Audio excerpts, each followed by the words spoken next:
네, 수업 시작하겠습니다. 이번 시간은 자료 해석 수업 시작할 거고요. 첫 강부터 교재 208페이지 펴주시면 될 것 같고요. 페이지가 지금 명기가 돼 있지는 않은데 208페이지 한 장 전 여기를 펴주시면 될 것 같습니다. 여기 그 목차 있고 왼쪽에 오른쪽에 빠꼬미의 생각 있고 이쪽을 일단 먼저 펴주시고 208페이지 한 페이지 전 요거를 잠깐 설명을 하고 이제 본 수업으로 들어가도록 하겠습니다. 자료 해석은 제가 봤을 때는 NCS에서 뭐가 제일 중요하냐라고 물어본다면 자료 해석이라고 얘기를 하고 싶어요. NCS 전체에서 제일 중요한 과목은 자료 해석이다 이렇게 생각을 하고요. 자료 해석을 잘 못한 상태에서 합격하는 경우도 거의 본 적이 없고 자료 해석만 잘해도 어느 정도 수준은 나옵니다. 그러니까 매우 중요한 영역이다라고 보시면 됩니다. 굉장히 많은 문제가 출제되면서 또 못하는 학생하고 잘하는 학생하고 시간 차이가 굉장히 커요. 그래서 자료 해석에서 시간을 많이 쓰게 되면, 많이 보내게 되면 이제 뭐 자료 해석만 문제가 아니고 뒤쪽에 문제 결론경 넘어갔을 때 시간이 너무 부족하게 되거든요. 그래서 제일 중요한 영역이다 이렇게 보시면 되는데 제가 이제 우리가 지금 이제 기본 강의를 위주로 지금 강의를 하지만 우리 커리큘럼이 어떻게 되어 있냐면 기본 강의를 하고 나서 이제 심화를 하게 돼 있어요. 심화 강의를. 그다음에 기업별 모의고사 이렇게 커리큘럼이 돼 있는데 이제 기본 강의 하고 나서 이 기본 강의에서 배운 내용을 심화해서 이렇게 리뷰를 하는 이런 단계가 심화라고 보시면 되거든요.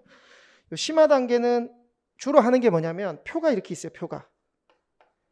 표가 있고 선택지가 지워져 있습니다. 이 선택지를 여러분들이 직접 쓰시는 그런 시간입니다. 심화 과정까지 좀 열심히 잘 하신 분들은 제가 봤을 때는 자료 해석은 그래도 어느 정도의 수준까지는 오는 것 같아요. 제가 볼 때는. 그래서 어떻게 보면 가장 중요한 영역인데 막상 해서 막 점수가 안 오르진 않는 이런 상태로 좀 보시면 됩니다. PSAT 같은 경우에는 PSAT 같은 경우에는 시험이 이제 언어 논리 자료 해석 상황 판단 세 과목이거든요. 이거는 5급하고 7급 다 마찬가지입니다. 근데 이제 7급 같은 경우에는 이제 시행된 지 얼마 안 됐으니까 예외로 하고 5급 같은 경우에는 지금 PSAT이 나온 지가 PSAT으로 출제가 된 지가 15년 정도가 됐거든요. 그러니까 이제 오래됐죠. NCS보다 훨씬 오래됐고 이제 가장 오래된 게 적성검사는 PSAT하고 대기업 인적성이 좀 먼저 오래됐습니다. 근데 이제 신림동 가가지고 고시 공부하는 친구한테 PSAT은 하면 되냐 이렇게 얘기하면 다양한 의견이 나올 건데 공통되게 얘기하는 건 뭐냐면 자료 해석은 하면 된다. 이건 다 얘기합니다. 거기 가가지고 자료 해석은 해도 안 된다 이렇게 얘기하면 욕먹어요. 거기는 상황 판단은 해도 안 된다. 이런 얘기는 어느 정도는 좀 받아들입니다. 상황 판단은 우리 영역에는 대부분 빠져 있어요. 빠져 있고 거기 상황 판단의 일부분 같은 경우에는 뭐 어떻게 얘기하냐면 다시 태어나야 된다. 뭐 이런 얘기까지 하는데 자료 해석 갖고 해도 안 된다고 하는 사람이 없어요. 거기. 그러니까 여러분들이 NCS 공부하는 사람도 뭐 댓글 달고 뭐 카페 글 남기는 사람 중에 이거 해도 안 된다라고 얘기하는 사람 중에 잘은 내가 아무리 높게 봐줘도 자료 해석만은 절대 그렇지 않다. 이렇게 저는 생각을 하거든요. 그래서 가장 공부를 하면 빨리 점수를 올릴 수 있는 영역이다. 이렇게 좀 이해해 주시고 마찬가지로 아까 제가 응용 수리 때도 설명드린 것처럼 이것도 마찬가지입니다. 문제를 접근하는 또는 이해하는 부분이 있고 이거를 해결해야 되는 부분이 있다고 하면은 이게 풀이죠, 풀이. 여기에 집중하셔야 돼요, 여기. 이거가 해결이 안 되면 풀이하는 방법, 계산하는 거 아무리 연습해봐야 이게 아무 의미가 없어요. 그래서 중요한 거는 문제가 어떻게 접근할지, 어떻게 이해할지에 대한 걸 좀 생각을 하셔야 되는데 이 접근과 이해가 응용수리 같은 경우에는 어디에 있냐면 문제나 질문에 있죠, 그죠? 문제에서 이제 읽고 문제를 풀어야 되잖아요. 그죠? 자원관리도 마찬가지입니다. 근데 자료 해석은 이 문제 접근, 주로 문제를 읽는 게 어디 있냐면 선택지에 있어요. 선택지. 그렇잖아요. 그죠? 왜 그러냐면 지금 교재에서 209페이지 잠깐만 봐볼까요? 209페이지에 문제가 이렇게 나와 있는데 209페이지 문제에서 질문은 뭐에 불과합니까? 질문은 옳은 것 고르시오. 또는 옳지 않은 것 고르시오에 불과하잖아요. 그러니까 질문에 별 내용이 없다 이거예요. 응용술이랑 자원관리나 문제 해결 능력 같은 거는 질문에 의미가 있잖아요. 질문에 뭐를 물어보는지가 나오는데 자료 해석은 질문은 별 내용이 없어. 그냥 옳으냐 옳지 않느냐만 물어보고 실제로 읽어야 되는 이 대부분의 것들이 선택지에 들어가 있어요. 그래서 여러분들이 형광펜을 칠해줘야 되는 대상이 선택지로 집중이 되는 겁니다. 이해되셨나요? 그런 의미다 이렇게 이해하시면 되고요. 그래서 이제 우리가 그 자료 해석을 공부하는 데는 접근과 이해 부분을 우리가 위주로 공부를 할 거기 때문에 선택지 위주로 이제 학습을 해줘야 됩니다. 선택지. 자, 선택지가 어떻게 구성이 되는지를 좀 설명을 해드리고 그 다음부터 쭉 이제 본 내용을 한번 들어가 보도록 할게요. 선택지는 문장이잖아, 그죠? 문장이기 때문에 주어하고 수로로 구성이 될 겁니다. 주어하고 수로. 주어는 매번 바뀌냐? 주어는 매번 바뀌어요. 이게 주어가 뭐에 해당되는 걸까요? 이게 표의 내용에 해당되는 거잖아요. 그럼 지금 209페이지에 있는 표는 뭡니까? 뭐에 대한 내용입니까? 금융 서비스 제공 방식별 업무 처리 건수 비중에 대한 표잖아, 그죠? 그런데 이게 금융 서비스 제공 방식별 업무 처리 건수면 이 주어에 해당되는 게 그런 내용이 나올 거고, 폐기물 처리, 그럼 폐기물 처리에 대한 내용이 나올 거고, 맞잖아요, 그죠?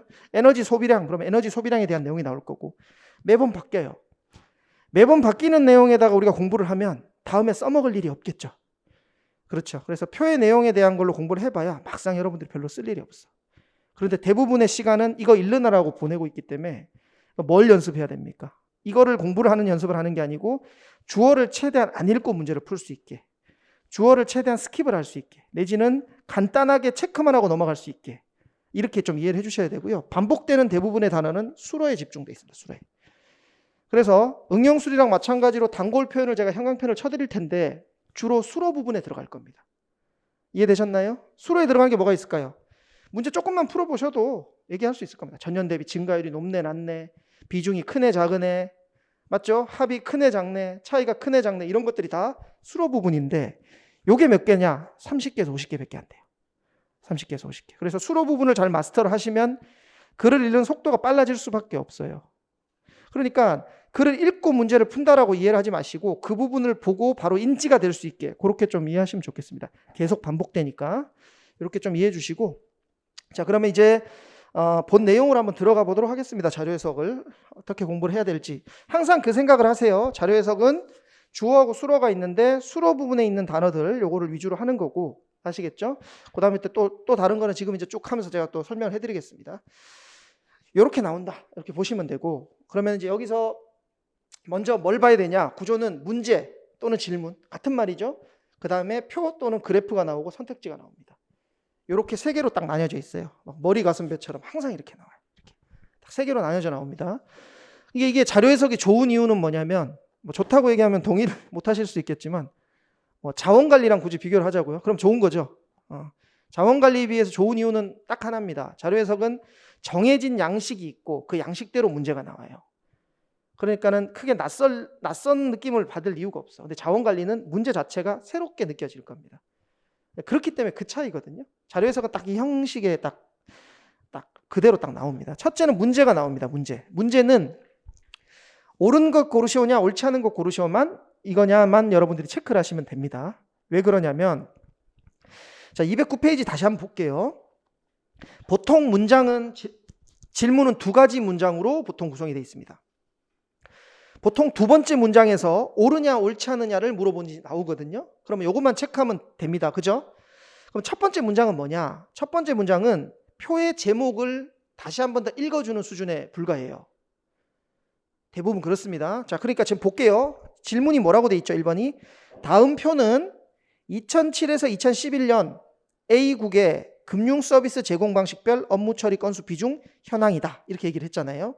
표의 제목이 뭡니까?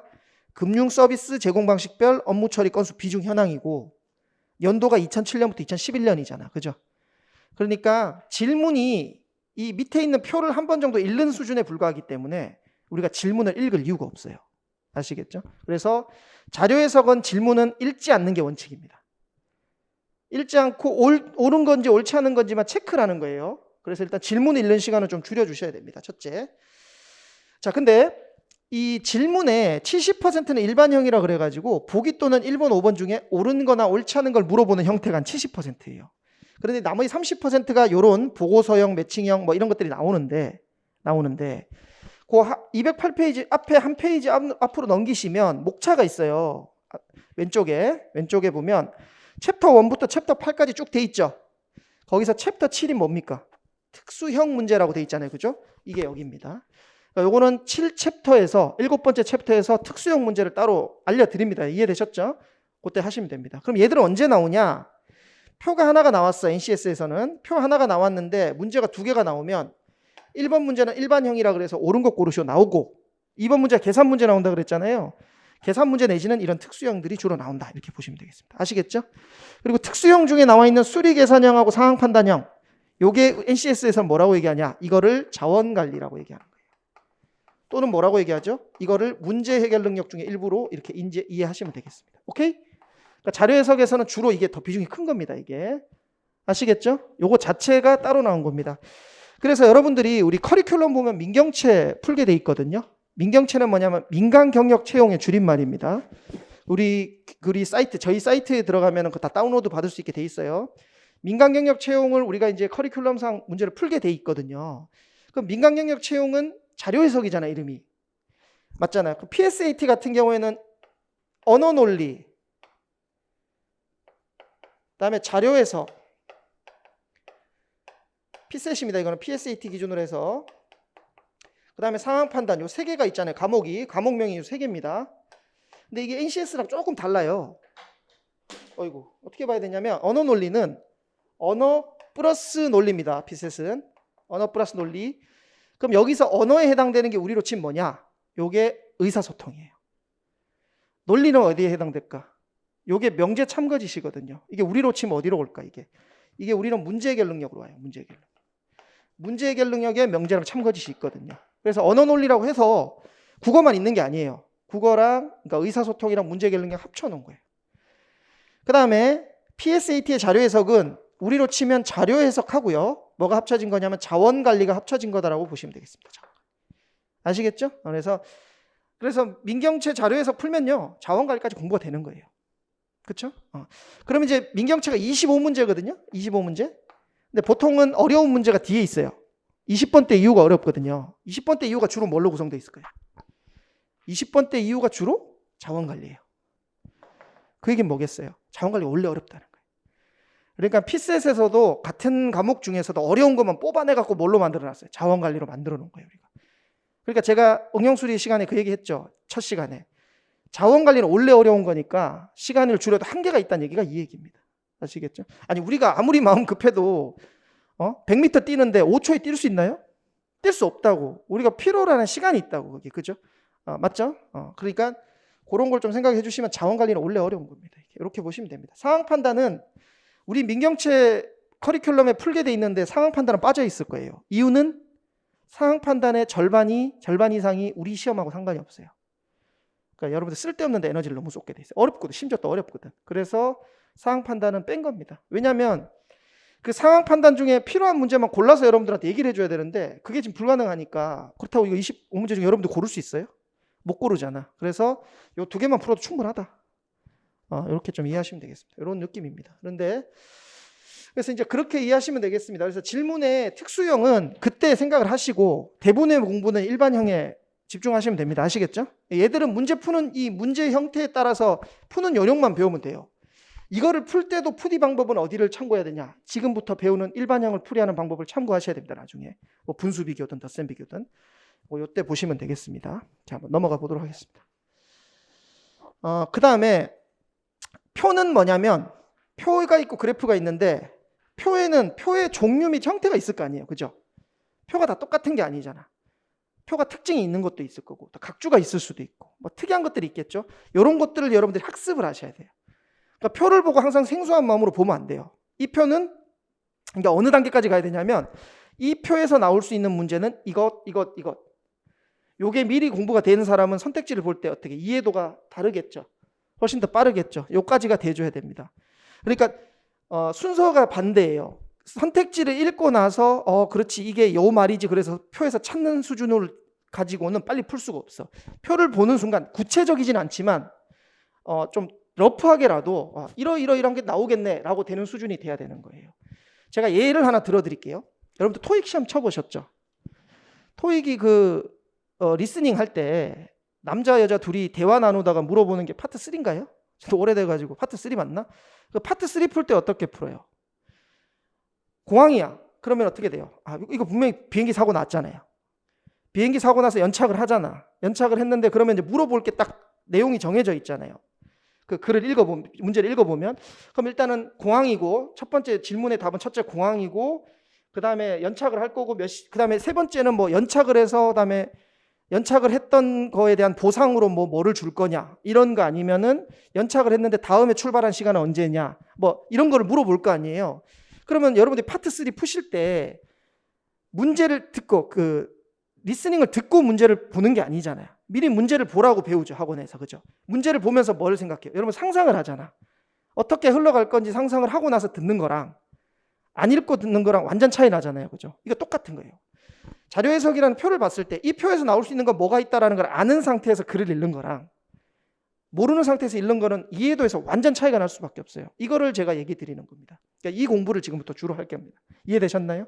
근데 이거를 공부하는 데 있어서 필요한 시간이 좀 있거든요. 그러니까 당장에 급하다고 해서 막 당장 내일 모레가 시험인 것처럼 맨날 모의고사만 풀다 보면 이런 이 알맹이를 못 채우는 거예요. 이게 알맹이입니다.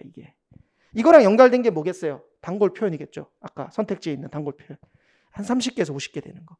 이 두 개가 별개가 아니에요. 그러니까 여러분들이 지금부터 뭐를 하셔야 되냐면 표랑 선택지는 별개가 아니에요. 아시겠죠? 표하고 선택지는 연관이 돼 있거든요. 그 연관된 거에 대한 공부를 하셔야 된다는 거예요. 이 표에서 나올 수 있는 선택지가 있고 이 표에서 나올 수 없는 선택지가 있다고. 이런 것들을 공부하는 게 기본 강의에 주로 해당되는 겁니다. 자, 그러면은 그 다음부터 또 한번 보도록 하겠습니다. 자, 질문에서 대한 먼저 생각을 해볼게요. 질문이 있고 표 제목이 있고 단위랑 표의 종류 특징, 그 다음에 각주가 있고요. 선택지가 있고 표에서 내용 확인이 있습니다. 이게 뭐냐면 문제 푸는 순서예요. 자, 이렇게 문제 푸는 사람은 보통 이제 초보자 또는 중수 정도 또는 대부분의 학생들이 이렇게 풀 겁니다. 자, 어떻게 푸냐? 질문을 읽어요. 표의 제목을 보죠. 그 다음에 단위랑 표의 종류랑 표의 특징이랑 각주를 보고 선택지를 봐. 그 다음 어떻게 하겠어요? 표에서 다시 확인해야겠죠. 그죠? 요런 루트를 일단 일반적으로 문제를 풉니다. 이게 보통 학생들이 풀이하는 방법이에요. 요거는 없을 수도 있겠죠. 요거는 세 번째 거는 안 볼 수도 있겠지만 대부분 이렇게 볼 겁니다. 요거를 조금 더 심플하게 이렇게 줄여주는 게 좋겠다. 줄여주는 게. 질문하고 표 제목은 합쳐서 같이 한 번에 볼 겁니다. 이유는 아까 얘기 드린 것처럼 표의 제목이 질문에 다시 나온다 그랬잖아요. 같은 내용이니까 볼 필요가 없고요. 두 번째는 표의 제목은 중요합니까? 안 중요합니까? 안 중요한 거예요. 이게 여러분들이 의사소통하고 자료 해석의 차이예요. 의사소통은 주제가 중요해요? 안 중요해요? 중요하죠. 자료 해석에서 주제 물어보는 거 본 적 있어요? 없잖아요. 그러니까 안 중요한 거예요. 209페이지 다시 보자고요. 209페이지의 표의 제목이 뭐예요? 금융 서비스 제공 방식별 업무 처리 건수 비중 현황이에요. 따라서 이 표의 주제는 금융 서비스 제공 방식별로 업무 처리 건수 비중을 보려고 하는 표예요. 맞죠? 안 물어본다고 근데 그거를. 그러니까 어떻게 보면 나오는 선택지는 전부 다 금융 서비스 제공 방식별 업무 처리 건수 비중에 대한 표밖에 안 나올 거 아니에요. 그러니까 이건 의미가 없다는 소리예요. 이해되셨나? 자, 만약에 제가 여러분들이 어디 지금 취업 준비하시니까 취업을 했다고 쳐볼게요. 취업을 했다고 쳐보자고요. 그래서 예를 들면은 한전에 들어갔다고 칩시다. 여기 있는 분들이 다 한전에 들어갔어. 그래서 신입사원 연수를 하는 거예요. 맞죠? 그러면 부를 때 자, 한국전력공사에 입사한 기계직 홍길동 이렇게 물어보나요? 아니면 홍길동 씨 이렇게 얘기하나요? 그냥 홍길동 씨 이렇게 얘기할 거 아니에요. 왜? 여기 있는 사람이 전부 다 한국전력공사에 취직을 했고 기계직이 모여있으면 기계직일 거고 정기직이면 정기직끼리 모여있을 거 아니에요. 그러니까 한국전력공사에 합격한 신입사원 기계직이라는 표현은 공통되니까 굳이 읽을 필요가 없잖아. 맞죠? 그게 표의 제목이라는 거예요. 그냥 앞에 여기 있는 사람이 다 공통되는 부분을 읽을 필요 없고 그냥 홍길동, 맞죠? 김철수 이것만 얘기하면 되잖아. 그런 것처럼 표의 제목에 관련된 선택지밖에 나올 수가 없어. 그러니까 표의 제목은 뭐냐? 죽은 단어가 되는 거예요. 그래서 앞으로는 표의 제목은 가급적이면 읽지 않는 겁니다. 그런데 선택지에 나온다 그랬잖아요. 그럼 어떻게 읽지 않죠? 스킵을 해야 되는 거예요. 스킵을. 아무런 정보로서의 역할을 못해. 아시겠죠? 그 표의 제목이 뭐랑 같다고요? 한국전력공사 신입사원이랑 똑같은 거예요. 맞죠? 그럼 넓게 봐줘봐야 기계직 김철수인지 전기직 홍길동인지 좀 보면 되잖아요. 그죠? 그런데 이걸 다 읽고 문제를 푸니까 문장이 길어지는 거예요. 그러니까 첫 번째 표의 제목하고 질문은 중요하지 않습니다. 이걸 좀 여러분들이 생각을 하셔야 됩니다. 요 연습도 많이 할 겁니다. 우리가 문제 풀면서. 자, 그런데 90%는 질문과 표 제목이 겹치는 경우 대부분이에요. 아까 얘기 드린 것처럼. 그러면 질문하고 표 제목을 합쳐서 안 읽는 거예요. 이해되셨나? 그런데 예외사항이 있어요. 예외사항이 뭐라고 돼 있냐면 질문에 추가하는 내용이 있을 경우에는 질문을 읽어줘야 될 거 아니에요. 맞잖아요. 질문에, 자 보세요. 위에 있는 것은 질문에서 중요한 내용이 없으니까 안 읽은 거예요. 근데 한 10% 정도는 질문에 중요한 내용이 나와. 그럼 읽어줘야 되잖아요. 맞나요? 그러면 이건 하나만 하는 소리 아니에요? 읽어봐야 중요한 게 있는지 없는지 알 수 있잖아요. 이해되셨나? 자, 그러니까 결론은 여러분들이 공부를 하실 때는 이거를 다 읽어보고 아는 건지 읽기 전에 알 수 있는 건지를 구별하셔야 돼. 그러면 지금 제가 설명드린 이 내용은 읽기 전에 알 수 있기 때문에 이렇게 한 거겠죠. 그거를 좀 생각을 하셔야 됩니다. 다 읽고 나서 아는 거면 나 망했네 이거밖에 안 돼요. 다 읽고 나서 난 조졌네 이거밖에 안 되는 거예요. 읽기 전에 알 수 있어야 돼요. 어떤 건지, 여기에 해당되는 건지. 자, 두 가지로 정리해 드릴게요. 첫째, 글이 길거나. 글이 뭐겠어요? 이건 질문에 해당되는 거겠죠. 질문이 길거나 아니면 숫자가 있거나. 숫자는 연도 이런 거 얘기하는 게 아니고요. 뭐 예를 들어 뭐가 1000명이다 이런 게 나오는 거를 얘기하는 거거든요. 드뭅니다. 매우 드문데 글이 긴다는 거는 아주 심플하게 보일 수 있어요. 다른 문제가 2줄짜리면 질문이, 얘가 3줄이면 질문이 1줄 긴 거죠. 다른 그 문제의 질문이 3줄짜리면 여기 4줄짜리면 1줄이 더 긴 거잖아요. 1줄이 왜 더 길겠어요? 무슨 쓸데없는 소리를 했으니까 길 거 아닙니까? 그러니까 그 쓸데없는 소리를 찾는 거예요. 쓸데없진 않을 거니까 아무래도. 그래서 글이 길거나 숫자가 있거나이기 때문에 눈에 확 띕니다. 그냥 보면. 바로 보일 수가 있어. 아시겠죠? 그런데 결론은 이거 아니에요. 질문을 그냥 쑥 훑어보고 볼 내용이 있으면 보고 아니면 넘어가라는 거잖아요. 질문하고 표제목이. 근데 제가 이렇게 학생들을 이렇게 보니까 우리가 마음이 급하잖아. 그러니까 90%하고 10% 있으면 일로 다 가더라고 마음이. 그러니까 통으로 다 넘겨버려요. 이해되셨나? 그러니까 여기 10%란 얘기는 이거잖아요. 문제를 봤을 때 9번은 쓸모없는 시간을 보내는 거잖아. 10문제 중에 한 문제만 내가 여기를 찾는 거잖아. 그럼 9번의 불필요한 시간을 보내다 보면 귀찮아지거든요. 그러니까 대부분 그냥 아예 안 봐버려. 그러면 이제 얘에서 질문에서 중요한 단서가 있는데 이걸 놓치고 넘어가면 쓸데없이 시간을 보낼 수가 있거든요. 그래서 제가 결론적으로 말씀드릴게요. 내가 요거랑 하나를 더 묶어서 얘기를 드릴 건데, 이거랑 하나가 더 있는데 이게 뭐냐면 그 질문에 옳은 것 고르시오는 동그라미고 옳지 않은 것 고르시오는 X인데 이 표시를 어디다가 해야 되냐면 보기 또는 1번부터 5번까지 중에 앞에다가 옳은 것 고르시오면 동그라미, 옳지 않은 것 고르시오면 X 이렇게 써야 됩니다. 이거를 쓰지 않아서 실수하는 경우가 굉장히 많거든요. 그쵸? 그런데 제가 이거를 백날 얘기를 해봤는데 내 학생들 만나보고 충격을 받았어. 내가 아무도 표시를 안 하는 거야. 아무도. 그러니까 알긴 아는데 막상 안 되는 거예요. 그래서 제가 결론은 이게 현실적으로 가야 된다. 이게 막상 매 문제 풀 때마다 이런 거 체크하고 이거 질문 보고 이게 쉽지가 않잖아. 그죠? 그래서 제 결론은 한 번에 그냥 쫙 다 해버리라 거예요. 한 번에. 자료 해석을 들어왔어. 문제를. 그러면 옳은지 옳지 않은지 체크해가지고 먼저 그 선택지나 보기 앞에다가 OX 체크하는 걸 할 수 있잖아요. 그죠? 만약에 뭐 21번부터 30번까지가 자료 해석이다 라고 하면 21번부터 30번을 한 번에 쭉 보라는 얘기예요. 그럼 옳은 거는 동그라미, 옳지 않은 건 X 이렇게 넘어가면서 바로 한 번에 체크할 수 있잖아요. 그죠? 이걸 체크하시면서 동시에 질문이 길거나 숫자가 있거나 이걸 동시에 찾으시면은 10문제 정도를 금방 정리할 수 있습니다. 이거는. 이해되셨나? 아무 체크도 안 돼 있으면 질문에 볼 게 없는 거예요. 그렇게 아이를 정리를 하고 넘어가는 게 오히려 더 낫겠다.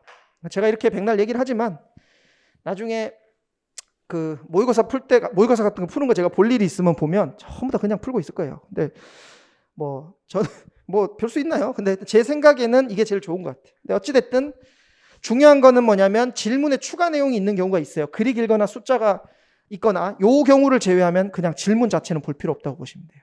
아시겠죠? 질문 자체는 볼 필요 없어요. 자, 그 다음에 단위랑 표의 종류랑 각주 이건데 자, 이렇게 보시면 되겠습니다. 이게 우리가 표가 있어요. 표하고 선택지하고 관련이 된 것도 있고 관련이 없는 것도 있어요. 이게 무슨 말이냐? 이 선택지는 이 표에만 나올 수 있는 선택지가 있어. 그런데 어떤 선택지는 표가 어떤 거든 상관없이 다 나올 수가 있는 게 있어요. 이해되셨나? 자, 어떤 게 다 나올 수 있을까요? 간단하게 얘기하면 계산에 관련된 선택지는 어디든지 다 나올 수가 있어요. 사실 확인하고 관련된 선택지는 어디든 다 나올 수가 있어요. 어떤 거 있을까요? 계산이면 전년 대비 증가율이 가장 큰. 이거는 연도만 나와 있으면 어디든 다 나올 수가 있어요. 비중이 가장 큰. 이거는 연도랑 상관없이 나올 수가 있어요.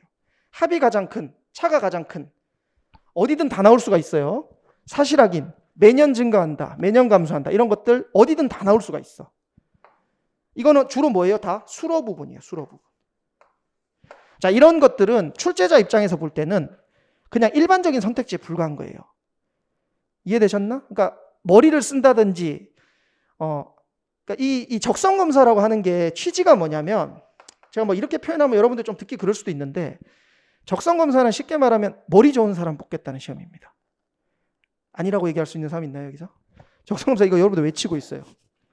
NCS, 뭐 피셋, 뭐 대기업 인적성 다 치고 있잖아요. 왜 칩니까, 이거 솔직히? 머리 좋은 사람 뽑겠다는 거예요.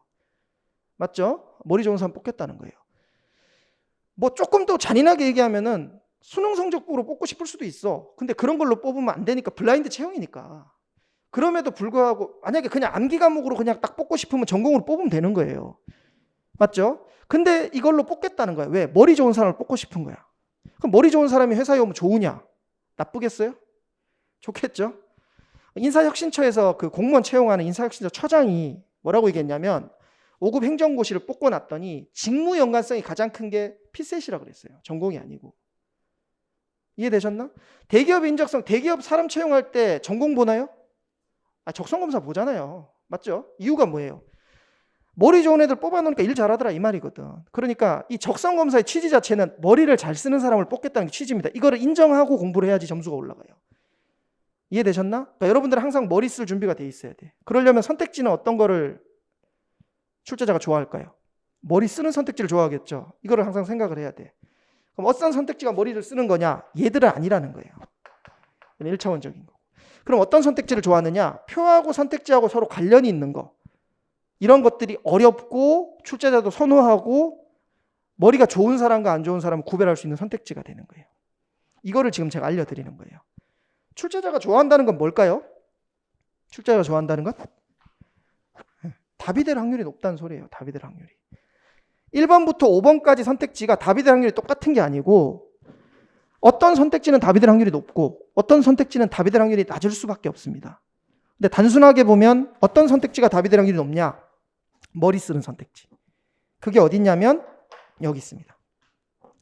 단위랑 표의 종류랑 각주에 관련된 선택지. 그래서 여러분들이 공부의 대부분을 보내야 될 게 여기입니다. 여기 아시겠죠? 그래서 자, 단위는 우리가 이제 단위라고 하는 게 단위가 뭐 1000만 명이다, 1억이다 이걸 보라는 게 아니고, 단위를 보라고 하면 절대 수치냐 상대 수치냐 이것만 보면 돼요. 근데 그 중에서도 중요한 거는, 자, 여러분들 한번 볼게요. 지금 단위가 명이야, 명. 자, 단위가 명인 게 있고, 또 하나는 단위가 100만 명당 사망자 수야. 단위가 명은 뭐예요? 절대 수치죠. 100만 명당 사망자 수는 상대 수치거든요. 그러면 이거랑 이거 중에 뭐가 더 어려울 것 같아요? 이게 어렵잖아. 그러니까 이런 게 본다는 거, 이런 게 나오면 문제가 딱 나온다는, 어디 부분 나올 부분이 나온다는 거예요. 그래서 절대 수치랑 상대 수치 중에 여러분들이 주의하셔야 될 건 상대 수치입니다. 상대 수치. 아시겠죠? 그래서 단위를 본다 하면 상대 수치가 나왔냐 안 나왔냐를 보는 겁니다. 표의 종류는 그 표가 종류가 특징이 있어요. 이 종류 특징에 맞는 선택지가 나올 텐데, 이거를 여러분들이 빨리 찾아서 잘 보면 답이 될 확률이 높은 애를 골라줄 수가 있어요. 예를 들어 볼게요. 아주 단순한 건데 표가 2개가 나왔네. 표 1하고 표 2가 나왔어. 자, 표 1하고 2를 2개를 왜 동시에 내놨을까요? 2개가 관련이 있으니까 내놨겠죠. 전혀 생뚱만든 거 내지는 않을 거 아니에요. 맞죠? 여기는 뭐 야구 선수 뭐에 이렇게 써놓고, 표 2는 갑자기 뭐 저기 게스트하우스 뭐 매출 현황 뭐 이러진 않을 거 아니에요. 관련이 있는 걸 넣었을 거란 말이에요. 그러면 표의 목적과 종류에 부합한다는 얘기는 뭐겠어요? 요 2개랑 관련이 있는 선택지가 나와야 되잖아요. 그렇지 않겠어요? 표 1하고 2하고 관련이 있는 선택지가 나와야 되거든요. 표 1과 2가 관련이 있다는 건 아주 단순하게 확인할 수 있는 방법이 있습니다. 그 선택지에 표 1과 2에 해당되는 단어가 다 나오기만 하면 돼요. 이해되셨나? 그래서 표가 2개가 나왔을 때 주요 선택지는 표 1과 표 2가 둘 다 나오는 선택지가 되는 거예요. 이런 것처럼 표에는 다 종류별로 맞는 선택지들이 다 따로 있거든요.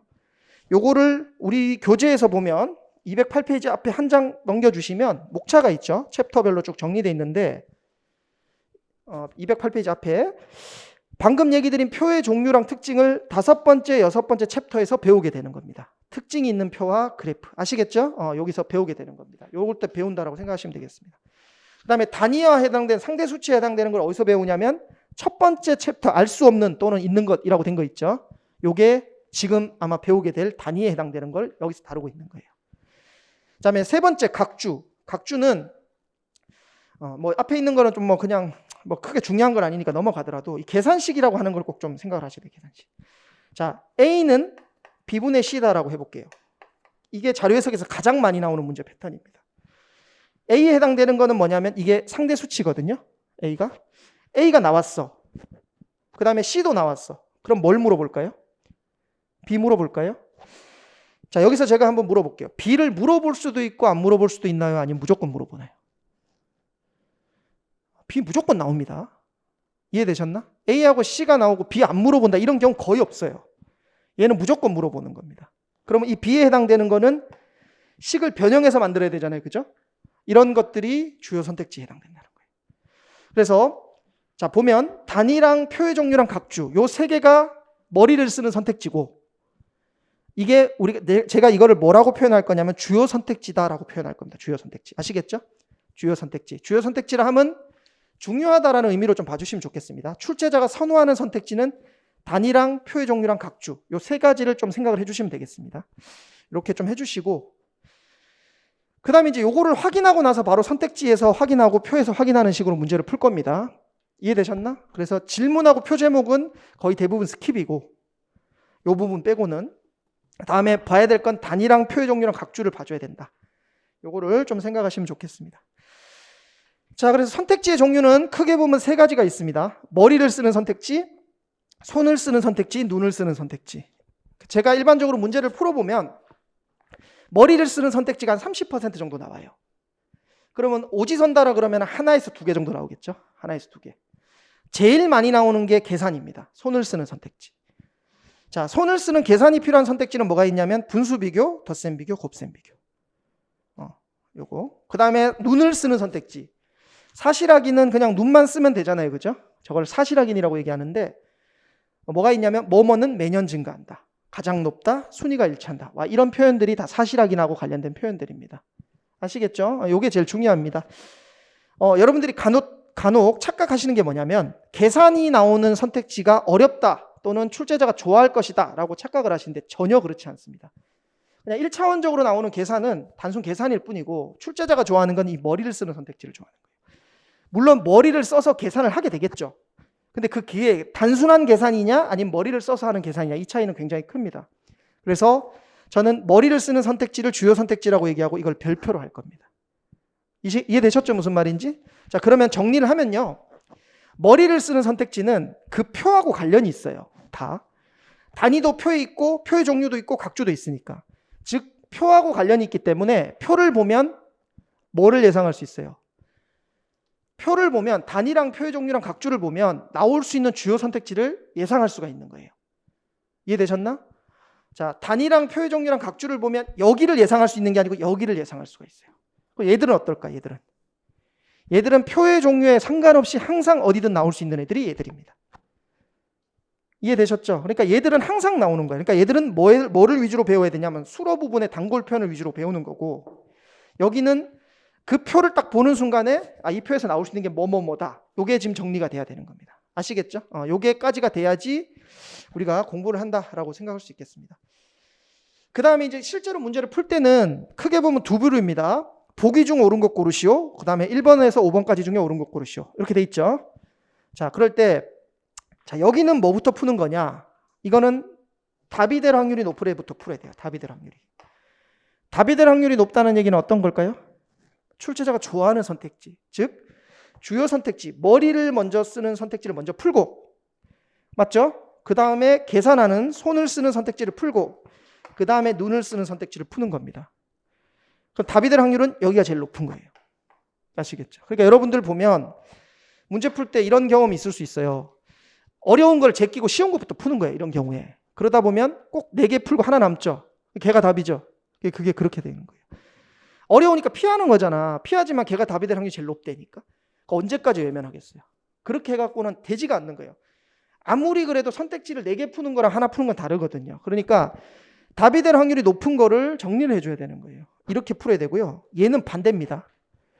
얘는 풀고 나서 소거할 거 아닙니까? 그러니까 얘는 눈으로 푸는 걸 먼저 보고 그다음에 손, 그다음에 마지막에 머리 이렇게 가는 거예요. 얘는 눈으로 풀 수 있는 걸 먼저 풀어주는 겁니다. 그러니까 사실 확인 먼저 풀고 그다음에 뭐 간단한 계산 풀고 이렇게 가는 거예요. 근데 이제 하나 이런 게 있어요.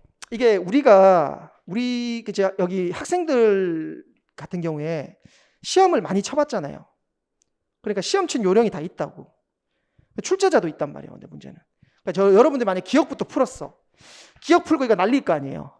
맞죠? 그러면 기억이 만약에 옳은 것 고르시오를 물어봤는데 기억이 틀리면 3개가 날아가잖아요. 맞죠? 이런 일이 자주 있을까요? 자주 없단 말이에요. 출제자도 알거든. 그래서 이거는 딱 공식은 아닌데 기억을 먼저 풀었을 때 그렇게 좋은 적이 별로 없는 것 같아요. 제가 볼 때는. 그래서 가급적이면은 기억을 제외한 나머지 중에 제일 쉬운 거를 푸는 걸로 생각하시면 좋겠습니다. 근데 아마 기억이 제일 쉬울 거예요. 왜냐 보통 그렇게 하거든. 문제 구성을. 그런데 그럼에도 불구하고 기억 빼고 딴 거를 먼저 푸는 거를 생각해 주시면 좋습니다. 예, 그렇게만 좀 이해해 주시고 그렇게 정리를 하시면 되겠습니다. 그리고 이제 첫 번째 이제 알 수 없는 것 요거 파트 한번 들어가 보도록 하겠습니다. 자, 알 수 없는 것 또는 있는 것 요 파트를 봐야 되는데 여기 보면은 알 수 없는 것이라는 걸 보기 전에 그 208페이지 보면 상대 수치랑 절대 수치를 얘기하고 있잖아요. 그죠? 상대 수치랑 절대 수치를 얘기하고 있는데 상대 수치라 함은 쉽게 말하면 여러분들 이거라고 생각하시면 돼요. 상대 수치는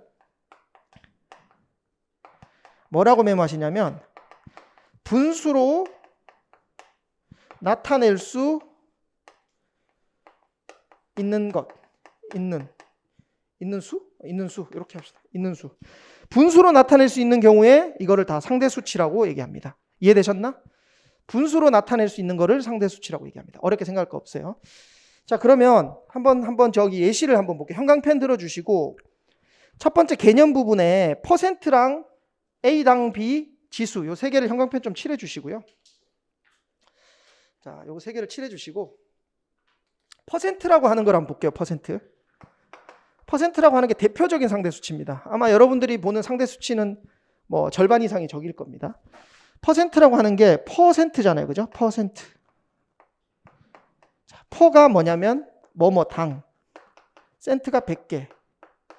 그래서 100개당 몇 개인지를 물어보는 게 상대 수치입니다. 아, 저게 퍼센트입니다. 그래서 퍼센트를 식을 보면 뭐 이런 식이잖아요. 요게 퍼센트잖아요. 보통 보면. 맞나요? 보통 퍼센트라고 하는 건 어떻게 계산해요? 뭐 여러분들이 뭐 내가 할 확률 이런 거 할 때 퍼센트 나오잖아요. 그죠? 예를 들어 91번 중에 23번을 뭘 했어. 그럼 퍼센트는 뒤에 곱하기 100을 해버리면 퍼센트가 되잖아요. 그죠? 그러니까 지금 중요한 건 뭐냐면 91분의 23이라는 분수로 나타낼 수 있는 이런 거를 퍼센트라고 얘기를 하는 거거든요. 그래서 퍼센트도 분수입니다. 따지고 보면. 그렇죠? 퍼센트도 분수입니다.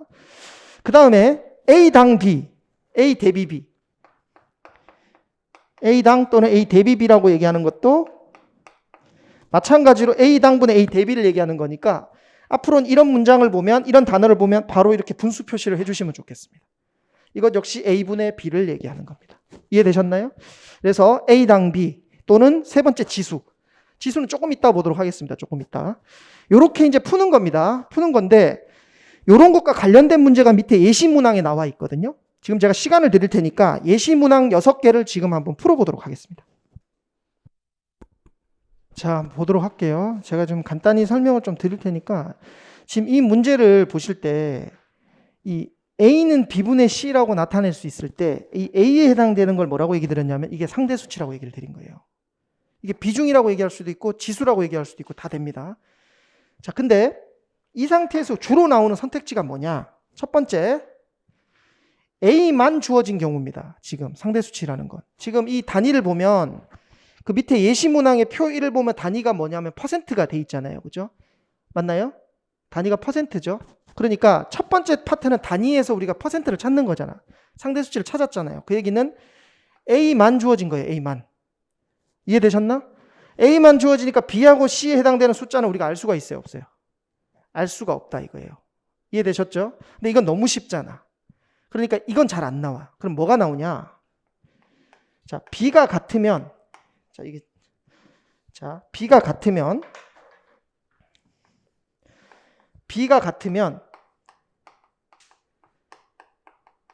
또 B가 다르면 요 두 가지로 구별해 주셔야 돼요.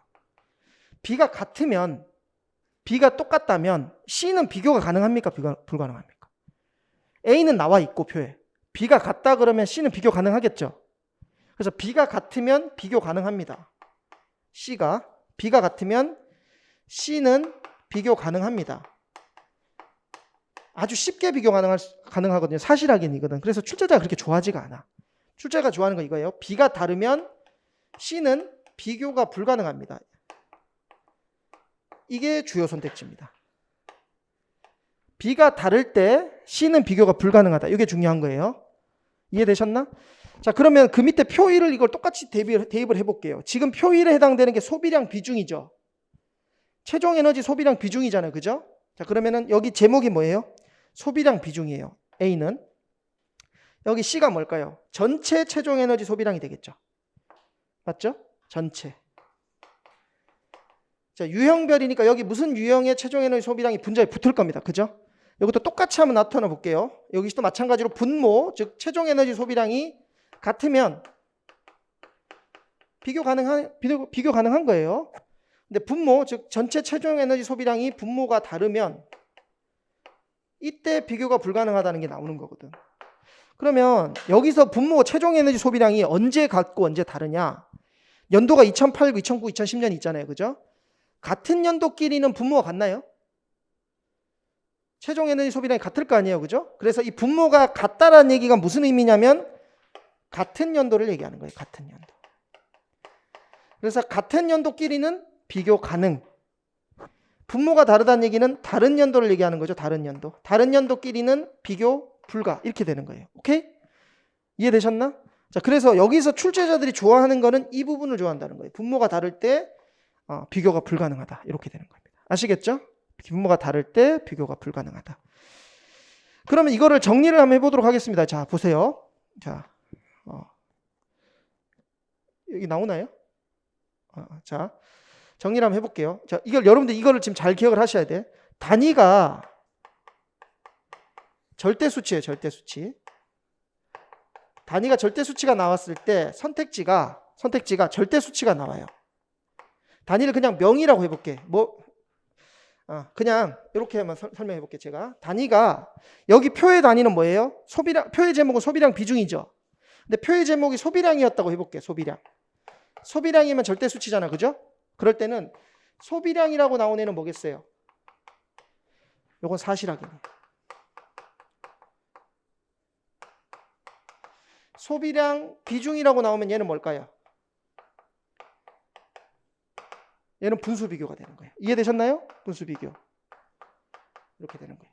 근데 표의 단위가 상대 수치가 나왔어요. 상대 수치. 상대 수치가 나오면 소비량 비중이라고 나왔다고 칠게요. 소비량 비중. 이렇게 나왔다고 쳐볼게요. 소비량 비중. 자, 그러면 표의 제목이 소비량 비중인 거 단위가 퍼센트였을 때 소비량이라고 나오는 경우랑 소비량 비중이라고 나오는 경우가 있을 겁니다. 자, 소비량 비중이라고 나오는 경우는 이건 뭐랑 같을까요? 어떻게 푸는 걸까요? 사실확인이에요. 그래서 잘하셨어요. 아시겠죠? 얘는 그냥 쉽게 말하면, 자, 이거 좀 이따 제가 정리해 드릴게요. 사실확인. 소비량이라고 나오는 애는 뭐냐면 얘는 알 수 없다 이거나 나중에 좀 또 나오겠지만 조건문이 붙은 경우를 얘기하는 겁니다. 조건문. 그럼 여기는 아주 중요한 별표 2개짜리 문제가 되겠죠. 자, 이게 다시 한번 정리해 볼게요. 제가 표의 제목은 중요하다고 했나요? 중요하지 않다고 했나요? 표의 제목은 중요하지 않다고 했죠. 여기는 표의 제목이 뭐예요? 소비량이죠. 맞나요? 그럼 소비량이라고 하면 얘를 지워버리면 얘는 아무것도 안 남잖아. 그죠? 그러니까 사실확인인 거예요. 근데 비중이 붙었잖아. 그죠? 비중이. 그럼 이건 뭐예요? 분수 비교가 되는 거예요. 여기는 표의 제목이 소비량 비중이잖아. 그죠? 그러니까 소비량 비중이 얘가 지워지니까 얘가 사실확인이 되는 거라고. 요런 원리예요. 요런 원리. 그러면 이 표를 다시 돌아와서 이 표의 제목을 표의를 보자고요.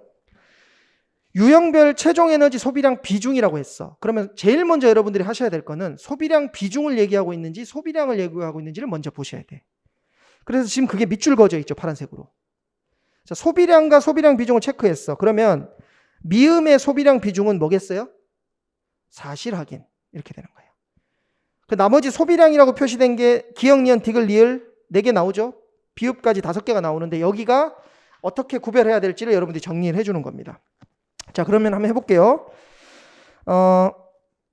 자, 아까 지금 얘기 드린 것처럼 소비량이가 나왔어. 그럼 얘는 같은 연도끼리는 비교 가능, 맞죠? 다른 연도끼리는 비교 불가거든요. 형광펜 좀 들어주시고. 기역부터 비읍까지 제가 중요한 부분 한번 표시된 걸 한번 보도록 하겠습니다. 기역부터 비읍까지. 자, 형광펜 들어주시고 기역은 매년 증가. 니은은 전년 대비 증가. 디귿은 매년 가장 많았다. 리을은 가장 많다. 이렇게 얘기했어요. 자, 우선 여러분들이 기역, 니은, 디귿, 리을 중에 하셔야 될 거 같은 연도 비교인지 다른 연도 비교인지를 먼저 한번 골라보도록 하겠습니다. 같은 연도 비교가 뭐가 있을까요? 또는 다른 연도 비교한 게 뭐가 있을까? 한번 보도록 할게요.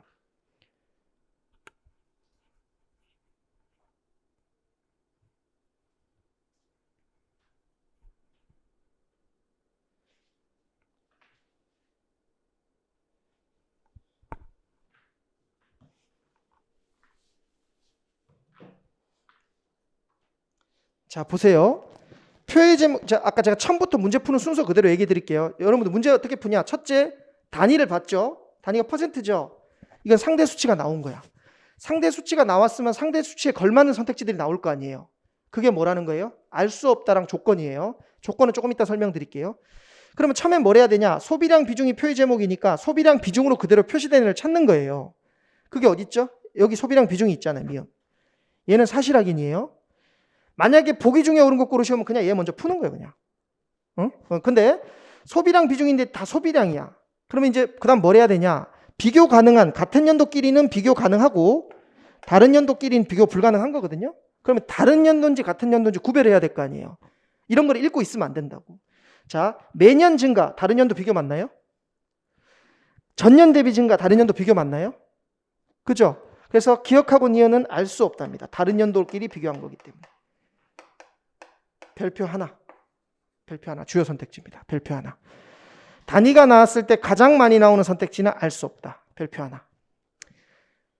됐죠? 자, 디귿하고 리을 볼게요. 우선 리을은 2008년도에 얘가 제일 많았다고 얘기하는 거니까 이건 같은 연도죠.